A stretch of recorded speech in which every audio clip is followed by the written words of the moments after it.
Okay, so this is my dream workshop. Well, it will be when I soon to get out. Ren needs a bed in here. Lovely old set of metal drawers, which I'm going to renovate the frame and paint that up. Be very useful.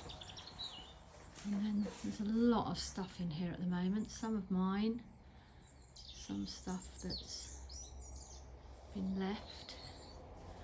So my plan is to basically empty this whole space this morning, and so I can see how much space I've got. Then I can start to think how I'm going to use this area, because I've still got a load of stuff piled up in the garage port. Look at all that. That's what I need to sort. I have only been here 2 weeks, so yeah, this will transform